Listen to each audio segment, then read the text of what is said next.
It's the person who has, for example, a drug problem or a smoking problem or an alcohol problem, and they say that they want to give up, but they don't really. When they come to that aha moment, I'm ready to give up, I really want to do this, that's when their transformation starts.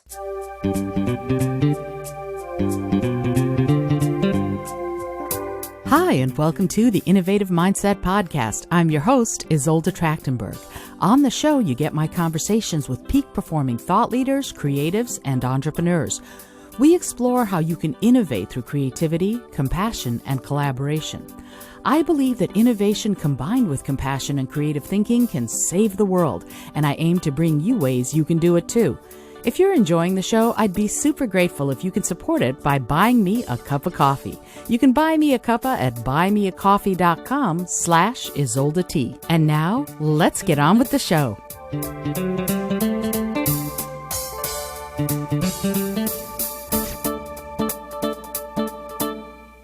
Hey there, and welcome to the Innovative Mindset Podcast. My name is Isolde Trachtenberg. I'm super thrilled you're here. I'm also really happy to introduce you to this week's guest. Dagmar Bryant, PhD, is a UK-based Australian motivational speaker and mindset and transformational coach. Already she's my people. Utilizing her knowledge, belief, and wisdom, she's inspired people all around the world to make constructive changes and dramatically transform their lives. Dagmar has graced speaking platforms globally, including the USA, UK, and Australia, helping many people across all avenues of life. She's appeared on TV and been heard on radio. She has been published in Wellness Press and has produced 2 meditation CDs. So as I said, she is my people. I'm so excited to meet you, Dagmar. Thank you so much for being here. Thank you so much for having me, Isolde. It's absolutely exciting to be here.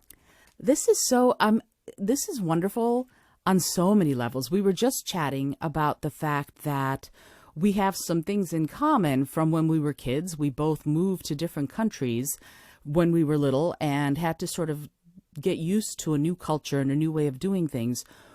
When you work with people, how much does your own sort of transformation and the growth that you had to have play into the way you see the people that you work with transform their lives? What a fabulous question. It has a huge impact.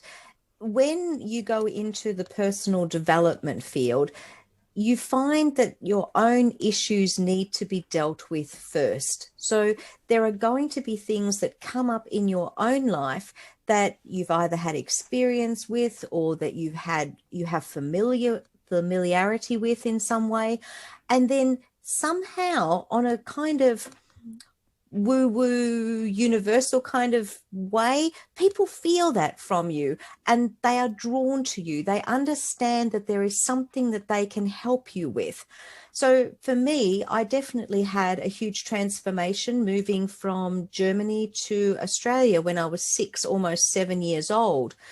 Even through the course of my life, as I've grown up, being a teenager, being bullied, but they didn't call it being bullied back then. It was like kind of just schoolyard stuff, if you know what I mean. Sure. And it's just come really into the fore much later. But even my own transformation from my background, because I started in customer service and admin and law, and having certain experiences and then changing out of law to have my own business, that was a huge step. So people recognize that I've made these huge jumps, and it's almost like she can help me because this is where I'm at. I need help with this. I recognize that she's done it. So if she's done it, she knows something that she can help me with to make that leap as well. That's so fascinating, that idea of because you've done it, that must mean that you can help me. It's a leap of faith, I think, but also it's interesting how much we relate our own lives through seeing how someone else has learned their lessons. And so when you transform other people's lives, or when you help them transform their own lives, what kind of lessons are they usually trying to learn? Like, what is the mindset of someone who comes to you and says, Dagmar, I need your help? What are they looking for generally? A lot of the times, I have worked a lot of the times with women. It kind of wasn't how I set out to start my business, but a lot of the times it has been women. Probably over 90% of my clients over the years have been women. And they usually come to me because they're stuck. They're at this point in their lives where they may have had one, possibly two kids. They may not be happy in their relationship. They're frustrated because they've tried many different things to achieve their goals. And it may just even come to that point where they go, I don't even know what I'm doing wrong, or I don't even know exactly what it is that I want anymore, because they're feeling trapped in the life that they have. Mm-hmm. So they kind of need someone to help them navigate out of this stuck. And part of my job is to help them understand who they are and where is it that you really want to go. I'm pausing for a second because I'm taking it in. That moment of recognition, I guess, or of awareness about where you are is such a tender place. When you're in that space with a client, when they come to that realization, this is going to sound like a strange question, but how much does your awareness count as far as being able to guide someone else? Like, what is your state of mind when you're working with someone in order to help them at that moment of realization? My job as their coach is almost like a guide. So Mm-hmm. I want to help them get the answers to the questions that they're looking for. So my part in that journey is to ask the right questions. Mm-hmm. What have you done? What have you tried so far? What area of your life are you really dissatisfied with? And the funny thing is that invariably we may start out with, oh, I'm unhappy with my job. But then, and this is where the real transformation takes place, once you dig down deeper, you realize they come to you with one thing, but it's many other things that are really at the root cause of that. And two or three, maybe even four or five sessions, when they've developed more of that trust and that maybe that initial query has been answered, then we get to the true nitty gritty. And the real problem might be their relationship, either with their partner or their mother or their father or something else that's in the background. And we need to do a lot of digging to find out the true cause of what's making them so stuck. Again, I'm taking it. But I feel a little bit like whoa, and I wanna take it all in so I can ask uh, a question that makes sense to you as well as inside my own head.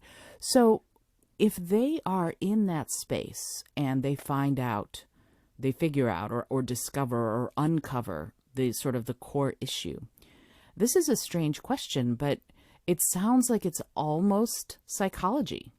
And what is the difference between the coaching that you do and something that a therapist or a psychologist would do? well, I guess if I was a psychologist, I'd be able to define that a little bit better for you. But I'm not a psychologist, and I am a qualified health counselor. Mm-hmm. So I have also worked as a hypnotherapist, and I've worked with past life regression. Mm-hmm. I have a deeper understanding of that there's more to a problem than just what's coming up right now.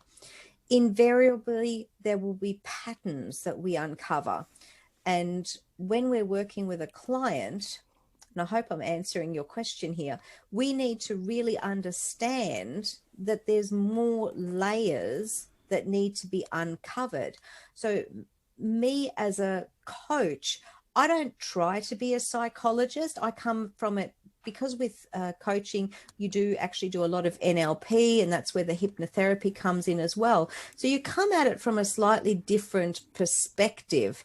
Mm-hmm. And one of the first things I ever learned when I studied hypnotherapy was that psychologists basically say to you, yep, there you go. We'll book you in for 10 sessions. Away you go. You'll be cured, sort of thing.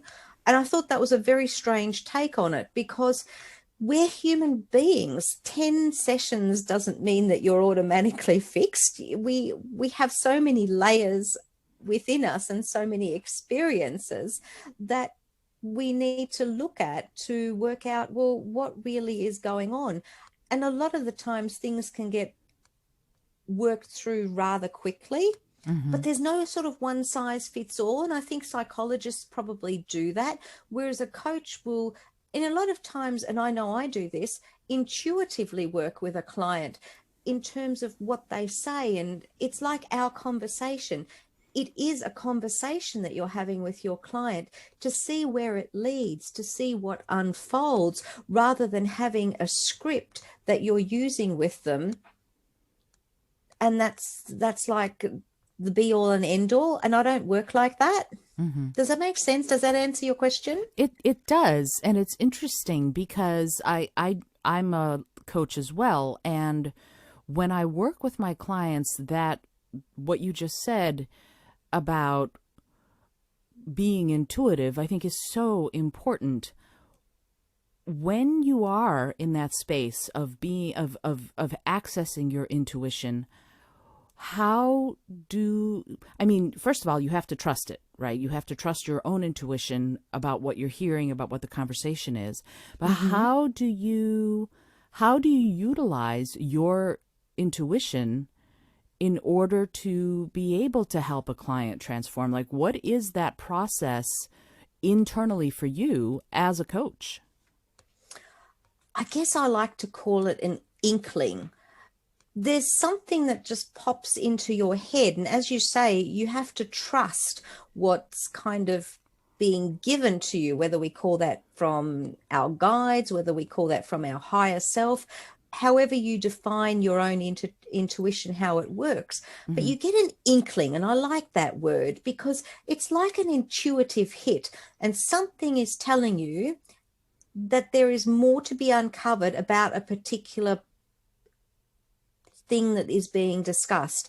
And you Mm-hmm. kind of just delve into that and you go, oh, you mentioned such and such. Did I get that correct? And they'll go, yes or no. And then you'll go, well, tell me more. And then you just kind of, it's almost like a maze. You kind of need to uncover where those puzzle pieces take you. Hmm. It's so interesting when I work with my own clients, we do a lot of work around their intuition and developing them hone their skills to be able to sort of see when something feels right and when it doesn't. When you're working with your clients, when you're helping them sort of develop their plans of action, if you will, how much does their intuition come into play? Like, what do you do as far as building their skills to be able to do that for themselves eventually? Oh, look, absolutely. I think the first important thing to recognize here is that there's a part of themselves, whether we call it their intuition or their own sense of self, that has guided them to you in the first place. Mm. And there's a part of them internally that knows they need some answers and they're looking for a way out. So you've already got 2 points of validation that they're using their intuition. And I like to call it your gut. Your gut is telling you. And guys, when you're working with guys are hilarious for this because they don't call it intuition because no, that is just way too feminine. When you call it your gut, when you call it your gut, that has some meat on the bones, you see. And guys understand that. And I remember being at an expo and I was promoting my business, and this couple came up to me and I was explaining exactly this process, and the lady was asking the questions, but the guy was standing next to her. And I said, yeah, take cops, for example. They don't always understand the why of what's going on, but they call it, yeah, I'll go with my gut, or I don't know what it is, but there's something hinky about that guy. And the lady turned to me and she said, you do know that my husband is a cop, don't you? And it was the funniest moment because that's kind of how it works. Even for guys, whether it's a guy or a girl, there's something, and it's that indefinable something. And I encourage my clients to use their gut, because your gut, your intuition, call it whatever term you like, it is strong. And if we trust it, it won't actually fail us. And one of the things I do ask my clients is, think about it this way. Going back in your life, remember a few incidences where you have trusted that inner guidance. Did it fail you? And the answer invariably comes back as, well, no, it was absolutely the right thing. And then the next question becomes, well, did you ever not trust it, or did you ever not follow it? And what happened? And the answer invariably comes back as, oh, that just turned into a disaster. So again, you've got that validation. They know that there's something there, whatever they want to call it. I usually allow people to call it whatever they feel comfortable with, because the terminology makes it then easier for them to grasp. And if they can do that, then you're talking to them on their level. But the terminology doesn't matter, because you're talking about the same thing. Yeah, absolutely. A rose by any other name would smell as sweet, right? So, this is the Innovative Mindset podcast. So I have to ask about this. As a coach, how are you an innovator in the field? Like, what do you do that's different than another coach who is working in a similar way to transform their clients? But I find that every coach I've ever talked to has their own, like you said early on in this chat, we all have unique experiences growing up, and they shape how we do pretty much everything. So how are you different than other coaches? How are you innovating? Long question, sorry. That's all right. I'll do my best to be mindful of how long I take to answer that. I guess it's my take on life. I guess it's also the way I approach things. Forgive me, not everybody likes my very direct approach. And maybe that's the Aussie in me. Maybe that's the German that I was taught from my father. Call a spade a spade. If you want to take action, and if you want to be decisive, and if you want to move forward, come with me. If you want to have someone who will hold your hand, who will mollycoddle you, who'll go there, I'm probably not the person for you. I think a lot's got to do with style as well. If you like the way that you're resonating with someone, at the core of it, a lot of us coaches have been taught similar kind of things. It's like going to school. You've all been taught math, geography, history, whatever, and the knowledge is probably very similar. What makes me different from you or anybody else is my background, my experience, how I interpret what I want to impart to my client, and how I think it's going to help them move forward. That was fairly succinct, wasn't it? Oh, it wasn't. No. It wasn't you. I wasn't. I was saying that it was my question that was long. It took me a while to get to the actual point of my question. You're great. I was just like, as I'm forming how I'm going to say this, I take 15 minutes to do it. So, this brings me to a kind of an interesting point, because I totally get what you're saying about being direct and about not mollycoddling clients. I think that I love that. And yet there is that vulnerability that clients have when they seek a coach out to begin with. And there are some tender places that you explore as you work with them. So how do you handle those vulnerable and tender spots in an inevitable way? I mean, every client's going to have those places inside themselves. Absolutely. And I think that's where understanding comes in. You can be compassionate and understanding, you can be empathetic. I'm not I'm not a total hard ass where I don't see that side of somebody.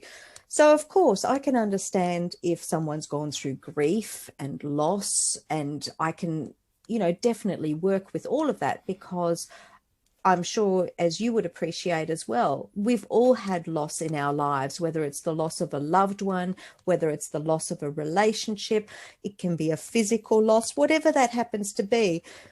So there will always need to be compassion and understanding.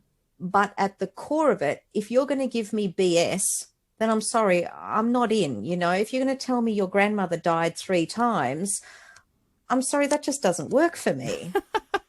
It's like school notes. Oh, my grandmother died, and then the other grandmother died, and then the third grandma, and then the 12th grandma. Exactly, exactly.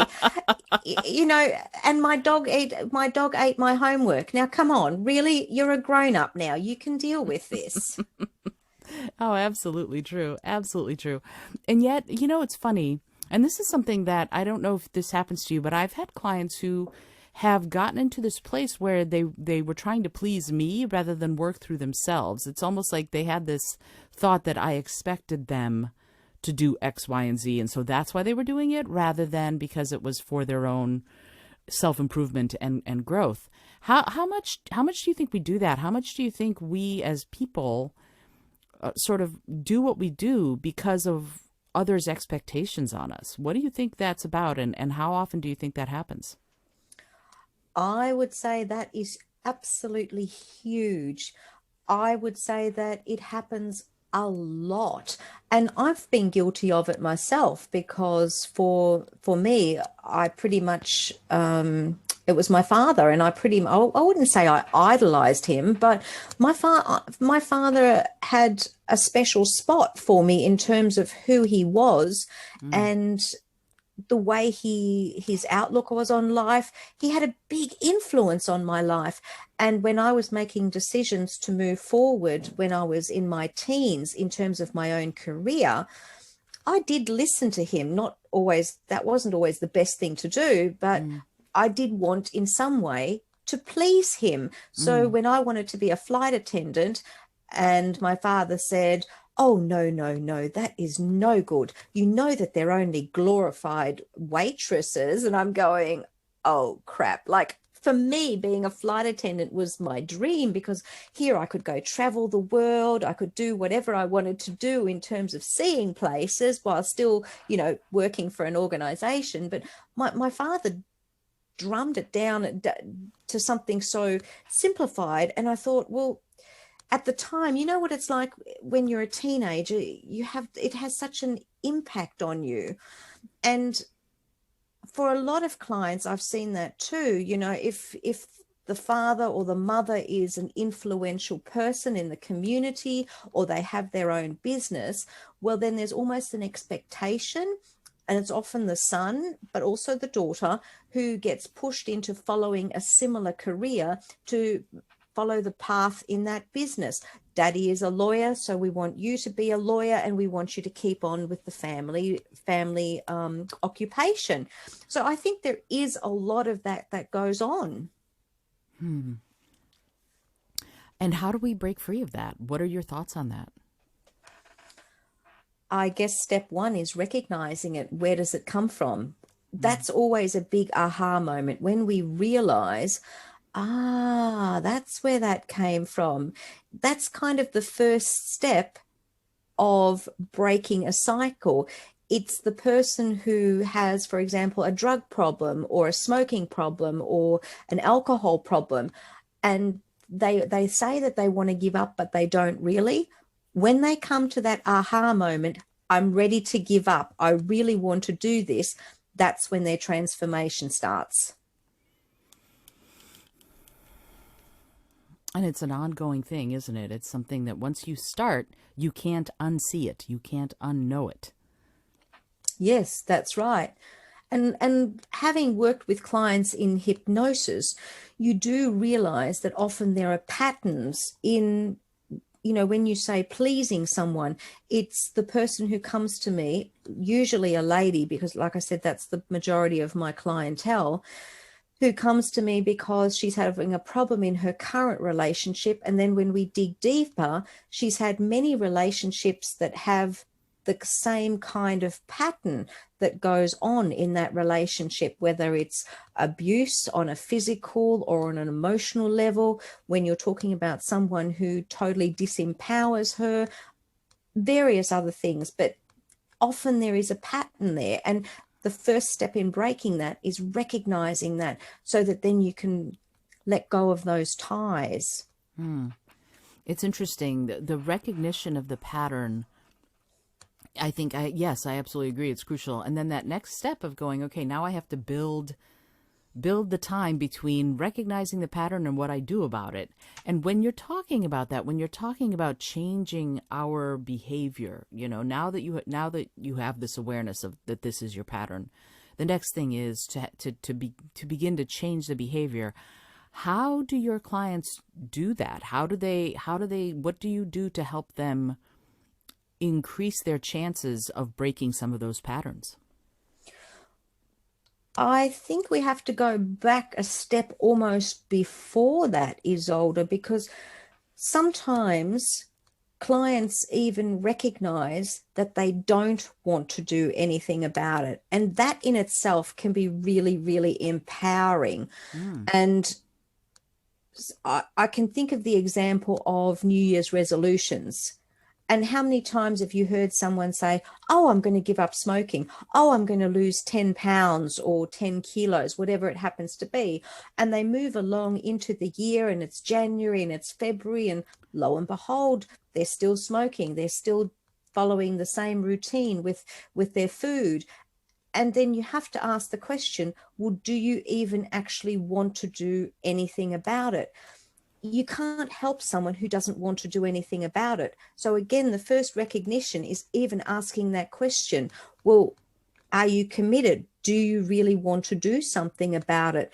And then if the answer is yes, then that's where you can put goals and action steps into place to help them move out of that pattern. And sometimes it can be baby steps. It might not even be everything at once, because you want to give them the confidence. I'm doing something. This is fantastic. This feels great. Well, let's keep going. Let's try something else. And do you know what I mean? Absolutely. Absolutely. And I love that you said that it's okay if the answer is no, I don't want to change it. It's so fascinating to me, because we do need that we need to give ourselves permission to stay where we are if that's what we really want. But then you Yeah. can't complain about it.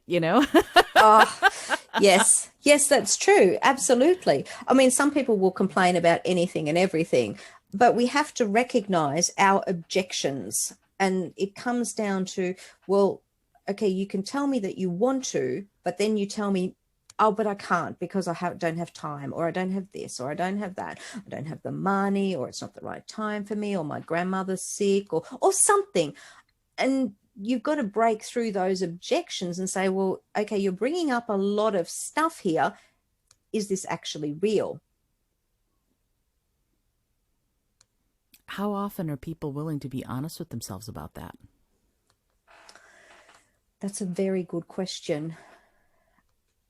Usually by the time they come to see a coach, they do want to work on whatever the issue is, because they've already identified, I need some help. I can't keep going the way I'm going, because I'm like that mouse going around the wheel doing the same thing over and over again. It's probably the people who don't have a coach, who don't have a mentor, who are trying to do it on their own and keep battling away, who are stuck in that wheel and keep giving themselves the same excuses over and over again about even why they don't want to have a coach, or why a coach won't work, or why they don't have the money for a coach. Interesting. This is going to be a strange question because of what you just said about sort of breaking through some of the barriers, knowing that you need help. Jumping way forward into the future. What does it look like when someone is set, when they don't need a coach anymore, when they're like ready to graduate from working with Dagmar Bryant, I'm ready to move on. What does that look like? And is it you who recognizes that, or do you leave that up to the client to recognize that? I think it's a discussion that you have together in terms of, well, how do you feel about it? I certainly don't want to push anyone into making a commitment for another 6 months when they certainly don't need it. Mm-hmm. So it's about seeing where they are at a particular point in time. Have they reached the goal that they set for themselves? And if they want to go in a new direction, that's okay. By all means, sign up with me again. But it's really ascertaining, well, where are you, and is it where you wanted to be when you started with me? And you can determine that. That's a discussion that you'll have between the two of you. Mm-hmm. Mm-hmm. No, that makes so much sense, and I love that what you're working on is helping someone feel empowered. And I guess the next question for me is, objectively speaking, what does that mean to you? What is an empowered person? What are their characteristics? It would be someone who feels really good about where they are at in life, and overall they're feeling content, happy, they're feeling motivated and inspired to keep going, to still work towards other goals even without me. It's someone who feels that they can do it. Where there was no hope before, there is hope now. Interesting. I keep saying that because I'm so fascinated by what you're saying. So, so I'm gonna throw a monkey wrench into the works, and I'm gonna ask you about Buddhism. Not that you necessarily are a Buddhist or know anything about Buddhism, but I wanna. Lots of people practice Buddhism, and there is a definition. I don't know if you know who Pema Chodron is. She's a Buddhist nun, writes a lot of self-improvement, sort of self-actualization books. She's pretty well known. And she wrote the one definition, the one Buddhist definition of the word hopelessness that I can get behind. And that is, hopelessness is the release of all hope for an alternative to the present moment.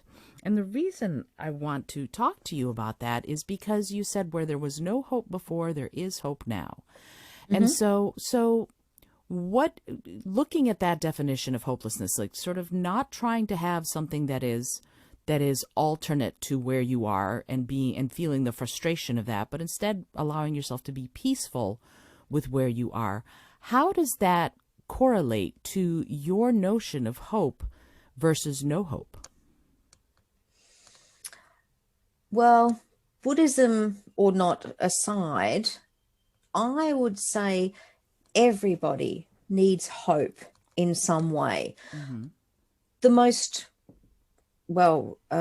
relevant example that I can think of is the pandemic that is all over the world at the moment. People need hope that they're going to get through it, hope that they're going to have enough finances to be able to provide for their family, hope that things are going to improve. It's that light at the end of the tunnel. Mm-hmm. So sometimes when people are feeling so stuck, they almost feel as if there is no light at the end of the tunnel. Mm. And that's where I say it's that hope that they can actually see that there is that light, that they are able to, feel good about where they're at and where their life is progressing to, that their life has meaning, that their life has purpose. Where there once was no hope, there is now hope. That makes a lot of sense. And I wonder what you just said about where their life has purpose. How often do people discover their purpose through working with you versus perhaps not knowing what it was before? Because purposeful life to me is very important. I love that notion. And so when you're working with someone to empower them to transform their lives, how much does their purpose, whatever it might be, because they might not know what it is when they come to you, how much does their purpose play into the work that you do together? It depends on where they themselves are at. Some people are very, very clear on what they think their purpose is. They just haven't gotten to fulfill it, or they've got to a place where they just don't see it make being able to be in a position where they can fulfill that purpose. So it really depends on where they're at. If they know, or if they have an inkling, as we were talking about earlier, Mm-hmm. they it's easier to move them forward in that direction. But even then, sometimes it's about working out, well, is this what is really meaningful to you as well? Because like the example with the New Year's resolutions, it's about meaning. And sometimes we think we want something when we don't. And again, it's trusting that inner guidance of, well, where are we supposed to be? And for the people who really don't know, we definitely do some work on values and looking at the intricacies of what they believe about themselves and what they are meant to be doing. Because even though sometimes people say, I just don't know what my purpose is, when we do some digging, and often it takes time to go back to, your earlier years. It's like the little boy who always wanted to be a fireman. It's like the little girl who always wanted to be a ballerina. While those are sort of dreams, you do form an idea of what you want. And sometimes we have to go back to what those idealized dreams were to go forward, if that makes sense. Oh, absolutely. I do similar work with my own clients. That notion of figuring that out for yourself, and sort of tracing that 6-year-old's dream to what the 36-year-old or 46-year-old might be wanting is really, not only is it fascinating, but I think it's important. And so let's say someone wanted to be a firefighter when they were 6, and now they're 38, and they want to figure out how that can play into what they're doing with their lives now. I mean, now they might be an accountant, for example, and yet the dream was to be a firefighter. So how do you do that when someone whose purpose or dream is so different than where they are today? How do you help them transform that? How do you help them move through some of what are mental barriers, but some are probably physical or financial barriers? What are the ways that you help them transform in that way? You've kind of partially answered that question already, because it is about working through those barriers. So have they got, for example, a house and a family and a mortgage and 2.3 kids and credit card bills? So they might not be able to leave their job right now. But what we can do is ascertain, well, how important is that dream still you? Is that dream still to you? So is it something that is actually a dream, or do you really want to make it a goal? Is it something that you want to make a reality as part of your life? And then it's almost like a business plan. You kind of have to put a plan into place. Well, Mm, what do you want to do about hmm. making that happen? And again, we have to go back to saying, well, it's actually okay if we keep it as a dream. And if you want to play as a volunteer firefighter, I say play because that's the 6-year-old. So if you want to be a firefighter, you might choose to be a volunteer rather than making it your full-time occupation. You can still get around making that happen. It's a way of blending what you perceive to be your needs with what your wants are.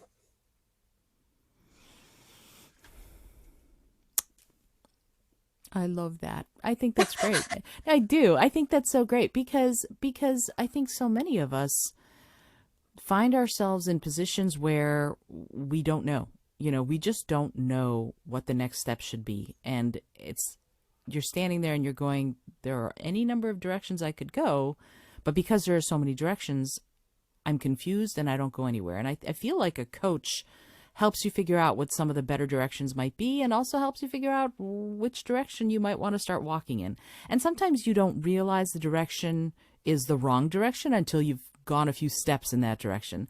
So when someone does that, when someone goes, no, no, no, this is really what I want, and you go, okay, what happens when they come back and go, yeah, that was not the right direction? How do you handle that with someone who does that? The first thing to recognize there, Isolde, is I believe that there are no mistakes. Mm. You've made a valuable step by taking a step. And even if it didn't end up taking you to exactly where you wanted to go, you still have gained valuable knowledge. Sometimes it's important to do something to realize that it's not what we want. Let me Mm-hmm. give you an example. I always wanted, after I decided I wasn't going to be a flight attendant, I decided I wanted to study law. And that was something I was really, really passionate about. I have this crazy, deep value around justice. Mm-hmm. And so because of the decisions that I made when I was in high school, partly because I was trying to please my father, because they wanted me to do math and I wasn't as good as math as they thought I was, it meant that I couldn't study law going straight out of high school because I didn't have enough credits to go to college or university, whatever you want to call it. So I studied law quite late. And the good thing was, I should say, I discovered that law wasn't actually for me because of certain experiences. I was working for patent and trademark attorneys. I was still studying part-time. And I was probably more of an idealist lawyer rather than realizing that I could only help so many people. And Mm-hmm. with my experiences, I just realized this is just not the kind of justice that I thought I would be helping others with. And that kind of put paid to my experience in law because I quit law school and I quit the law firm where I was working at. That doesn't mean that I made a mistake in studying law. I learned so much. I realized my passion, and I'm still very passionate about law, but I also realized that it wasn't what my purpose was. I couldn't help people the way I help people now because I guess I was too idealistic. Whereas Mm-hmm. now it's much more of a hands-on helping people at the core. So my journey down law was never a mistake because it taught me so much. So when someone comes back to me and say, oh yeah, I went down that path and gee, well, that didn't work out so well, that's actually okay. Look at what you have learned. And you're not going to have any regrets going forward thinking, oh, I should have done that, because you did it and you realize that, hey, I don't want it. So it's win-win. It's win-win. I love it. I love it. That's great. That's a wonderful way of looking at it, and I'm sure your clients really appreciate that.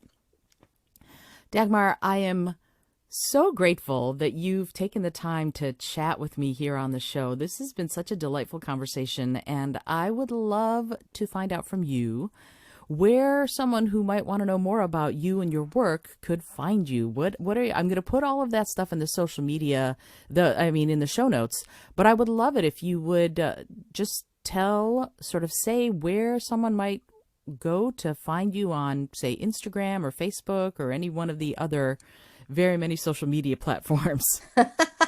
Well, first of all, I have a website. So dagmarbryant.com is great for answering lots of questions about what I do, and you can connect straight in and book a 30-minute discovery session with me. I'm primarily on Facebook and on LinkedIn, and just type in Dagmar Bryant. There's not many of us around, so you should find me relatively easily. I also have a group that I created for fabulous 40s, 50s, and beyond. So if you want to join me in the group, we have some wonderful discussions in there as well. I love it. Is that a Facebook group? Yes, it is a Facebook group. Oh, that's fantastic. I'm going to have to join because I'm in my fabulous 50s. So So yeah, thank you so much, Dagmar, for joining me on the show. And I have just one, because I could keep you all day, but I know that you have a life to get back to. So I'm wondering if I can ask you. I ask this question of everybody who comes on the show, and it's a strange little question, but I find that it gives some really poignant answers. And the question is this: if you had an airplane that could skywrite anything for the whole world to see, what would you say? Life is not about sitting on the sidelines. It's about taking calculated risk. To achieve results, you need to take calculated risks. I love that. And actually, could you do me a favor? Because I know I said I'd let you go and you have a life to get back to, but I would love it if you'd define what a calculated risk is. Calculated to me means that you've thought about it, that you haven't done anything outlandish and absolutely crazy like jumping off a bridge without thinking of the consequences. So calculated to me means, even though I went bungee jumping when I was 23, 24 years old, I assessed that, hey, it's pretty safe and it's a suspension bridge. And, if worst comes to worst, there'll be people around who can rescue me. It's not like going out into the wilderness like Bear Grylls or one of those guys and having nobody around you. So that's what I mean by calculated risk. I love it. I love it. That's actually on my bucket list, is to bungee jump. I can't wait to do it. I've gone skydiving, but I have never bungee jumped, and that's something I really want to do. Right. Well, I haven't skydived yet. My daughter skydived and told me it was absolutely amazing. I haven't quite had the courage to do that, though. You know what's amazing about it is that first time you jump, you're sort of tethered to somebody behind you who knows how to do it all. So you basically just sit along for the ride. You don't have to do anything except for enjoy the ride. And for a control freak like me, that freedom of zero control, because you're just in free fall, was the most it's very clarifying when you're in that, oh, there goes the plane and I'm falling at many feet per second. And you watch the airplane, because you fall out and you're kind of upside down, you're looking at the sky and you can see the plane flying past you, away from you, and you're like, wait, come back. And then you realize, no, you're flying and falling very quickly. But it was amazing, and I highly recommend it. Go with an experienced jumper. You'll be tethered to someone else. You will love, if you like bungee jumping, you will absolutely love skydiving. Something to keep in mind, most certainly. Dagmar, again, thank you so much for joining me on the Innovative Mindset. I really appreciate you being here. Thank you for having me, and I hope your listeners have got something valuable from it. Oh, yes, I know I got valuable things from it, so I'm sure if you're listening, you absolutely should get in touch with Dagmar Bryant, find out more about what she's doing. And if you're especially someone in your fabulous 40s or 50s, I think you need to go find that Facebook group and join it. That sounds like a lot of fun. This is Isolde Trachtenberg for the Innovative Mindset Podcast. I'm super thrilled that you've been here, that you've joined in on this wonderful, poignant, incredible conversation. If you're liking what you're hearing, please remember I do have a way of supporting the show. You can go to patreon.com/Innovative Mindset Podcast, and you can actually, no, wait a minute, I'm lying. It's /Innovative Mindset. It's not Innovative Mindset Podcast, though I should probably go get one for that too. Until next time, this is again Isolde Trachtenberg reminding you to listen, learn, laugh, and love a whole lot.